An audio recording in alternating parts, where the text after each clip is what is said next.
حضور میرا سوال تھا کہ داعش نے جو اپنی نئی خلافت قائم کی ہے تو کیا معاذ اللہ اس کا بھی امکان ہے کہ انہوں نے اس نام نہاد خلافت نے ہماری اس الہی خلافت جو امن کا پیغام پوری دنیا میں پھیلا رہی ہے اس نام نہاد خلافت کا اس کا کیا یہ مقصد ہے کہ ہماری اس خلافت جو امن کا پیغام پوری دنیا میں پھیلا رہی ہے اس کو دبانے کے لیے یہ قائم کیا؟ تو دیکھو جی، پہلے انہوں نے طالبان کھڑا کیا، القاعدہ کھڑا کیا، ان کا ایک حد تک اثر رہا.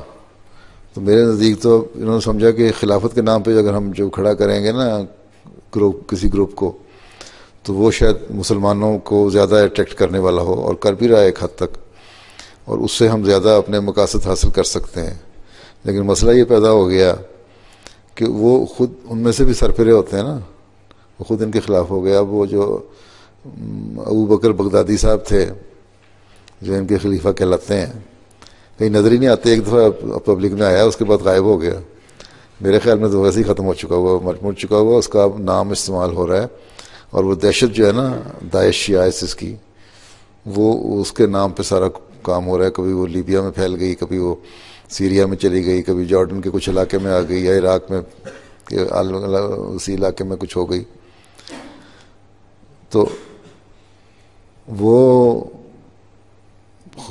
تو ختم ہو چکی ہے. کسی دن یہ جس دن یہ پتہ لگ گیا نا، باہر خبر نکل گئی کہ اندر ان کے کوئی جان نہیں، یہ لوگ گروپ ہیں اس نام سے فائدہ اٹھا رہے ہیں، تو اس دن یہ بھی ختم ہو جائے گی، بیٹھ جائے گی. باقی یہ ہے کہ خلافت کیا ہے، خلافت کا تو پھر نام کے ساتھ سامنے آنا چاہیے نا ضرورت سے. جو بات کہنی کرو، یہ تو نہیں چھپ کے لوگوں کو لڑاتے رہو، آپ کہیں بیٹھے ہو پتہ نہیں لگ رہا کہاں گئے ہیں بغدادی صاحب ہیں. ٹھیک ہے، تو پھر مقابلہ تو یہ ہے کہ سامنے آؤ، پھر ٹھیک ہے.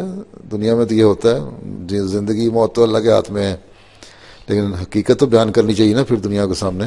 صحیح خلافت تو وہ کرے گی. تو یہ فائدہ اٹھوا رہے ہیں، لانا چاہتے تھے مگر الٹی پڑ گئی. ان کے اندازے غلط ہو جاتے ہیں ہمیشہ. ان کو پتہ ہی نہیں کہ ان نام نہاد مسلمانوں کو جس طرح یہ فائدہ اٹھانا چاہتے ہیں اس سے فائدہ اٹھایا نہیں جا سکتا. پھر بعد میں چیختے ہیں.